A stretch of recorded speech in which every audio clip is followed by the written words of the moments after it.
Hello everyone, welcome back in my channel which is still life with study. Still life with study में आपका बहुत ही welcome है। आप लोग बताओ, आप लोग कैसे और आप लोग की स्टडी कैसी चल रही है। 90 डे स्टडी चैलेंज का डे 68 है और आज है मंडे के दिन मेरी फास्टिंग रहती है और श्रावण का ये आज अंतिम सोमवार है। बहुत ही ज़्यादा एक्साइटमेंट भी थी और मैं चारों सोमवार का व्रत करती हूँ। मेरा बहुत मन है कि मैं 16 सोमवार का व्रत करूँ, बट बाबू अभी छोटा है और मेरे से ना उतना हो नहीं पाता है, इसलिए मैं नहीं कर पाती हूँ। बट मेरा मन बहुत है। अभी सारे काम किचन के हो गए थे, रूम को मुझे क्लीन करना था और आप लोग के साथ शेयर कर रही थी कि रूम को क्लीन करके मुझे मंदिर जाना है और मंदिर से जब आऊँगी उसके बाद पढ़ाई करूँगी। बट मैं जैसा सोचती हूँ वैसा मेरे साथ नहीं होता है, लेकिन मुझे अच्छा लगता है कि चलो रात होते होते ना मेरे साथ अच्छी हो जाती है और मेरा जो डे है वो प्रोडक्टिव हो जाता है, मेरी पढ़ाई हो ही जाती है। मेरा आज जो सिचुएशन था, मुझे ऐसा लग रहा था कि मेरी पढ़ाई नहीं हो पाएगी, बट मैं खुद को और अब ना अपने मन को काबू करना सीख गई हूँ। आप लोग भी अपने मन को काबू करना सीख जाइए। अभी जो भी बोल रही थी ना आपके साथ, यही सब बातें शेयर कर रही थी, बट पता नहीं आवाज़ क्लियर नहीं आ रहा था, इस कारण मैं वॉइस ओवर कर रही हूँ। फिर सबसे पहले मैं जो भी काम होते वो सब करके मंदिर आ गई थी और आज मैं भोले बाबा का बहुत अच्छे से दर्शन हो गया, तो मुझे बहुत ज़्यादा एक्साइटमेंट भी हुई। और बहुत, एक बार आप पूजा कर लो ना, इवन मंदिर जाके पूजा कर लो, कितना भी घर में पूजा करो, मंदिर जाके अगर आप पूजा करते हो आपको एक अलग ही सुकून, एक अलग ही शांति मिलती है। और यहाँ आने, घर के अंदर रहते हो तो किसी से मुलाकात नहीं होती है, बाहर आने के बाद ना, घर के बगल में ही मंदिर है तो बाहर आने के बाद बहुत ज़्यादा सबसे मिलती हूँ ना, तो एक अलग ही एनर्जी आ जाती है, पॉजिटिविटी आती है। बट इतना ज़्यादा धूप था कि क्या ही बताऊँ। मैं सोची थी कि बहुत अच्छे से मंदिर की वीडियो रिकॉर्ड करूँगी, बट मेरी बेटी जो भी क्लिप लेती है ना वो वही आपके साथ शेयर करती हूँ, क्योंकि खुद से क्लिप लेना अच्छा नहीं लगता। इवन आप मंदिर आओ तो पूजा पाठ कर लो, वही हो जाता है सही से।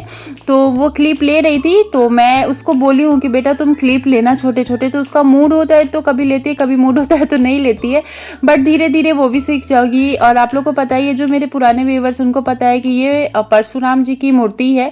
मैं बिहार के मुजफ्फरपुर डिस्ट्रिक्ट में रहती हूँ और खबरा साइड रहती हूँ, तो जो भी खबरा साइड के होंगे उनको पता होगा परशुराम जी की मूर्ति के बारे में।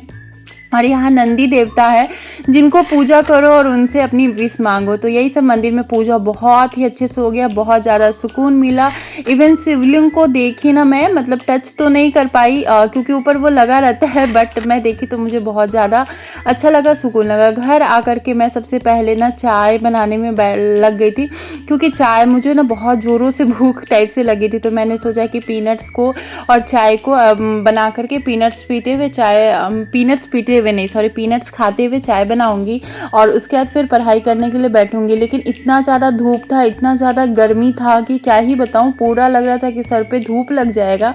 तो इसीलिए मैं सोची कि चलो कम से कम इतना हो गया है, मंदिर में दर्शन बहुत अच्छे से हो गए, पूजा बहुत ही अच्छे से हो गया है, तो सबसे पहले थोड़ा सा रेस्ट करती हूँ, थोड़ा सा मी टाइम इंजॉय करती हूँ, उसके बाद पढ़ाई करने के लिए बैठूंगी। और इसी बीच मैं ना अपने फ़ोन को स्क्रॉल कर करके देख रही थी कि क्या हुआ सिलेबस का, क्या हुआ नोटिफिकेशन का, तो सब कुछ देखती रहती हूँ, क्योंकि आप लोगों को पता ही है कि अभी आंदोलन चल रहा है। तो उसमें अब पता चल रहा है कि सिलेबस में जो है ना सीडीपी भी जुड़ेगी।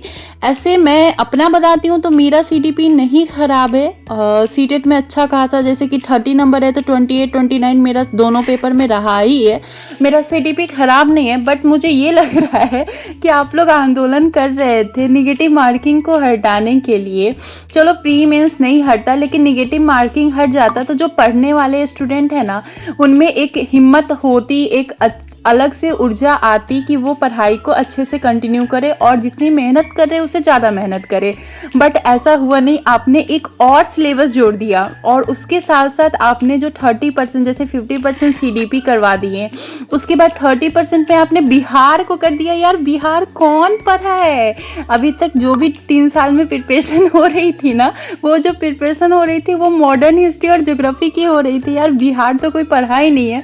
तो ये 30% कर दिए और 20% के लिए सारे सब्जेक्ट पढ़ने होंगे, पॉलिटी भी पढ़ने होंगे, इकोनॉमी भी, हिस्ट्री के तीनों पढ़ेंगे, एंशिएंट मेडाइवल मॉडर्न पढ़ना है, ज्योग्राफी में दोनों पढ़ना है। तो ये सिलेबस आप लोग, मतलब जो छात्र नेता है, मैं बोलना तो नहीं चाहूँगी, लेकिन आप एक बार सोचो कि आप क्या सोच के सिलेबस डिफाइन किया। एटलीस्ट जो सिलेबस अभी सरकार के द्वारा आया था उस सिलेबस से बहुत सारे एग्जाम होते हैं, जैसे टीचर वाले एग्जाम थे, फिर आपका बीपीएससी सिविल सर्विसेज वाला था, फिर दरोगा वाला था, पुलिस वाला था। तो चलो बच्चे का इधर नहीं होगा तो उसी प्रिपरेशन के थ्रू, उस प्रिपरेशन के बेसिस और भी एग्जाम पे फोकस बच्चे कर सकते थे। बट आपने ये सीडीपी को क्यों ऐड कर दिया? सीडीपी को ऐड करके मुझे नहीं लगता कि ये सही है।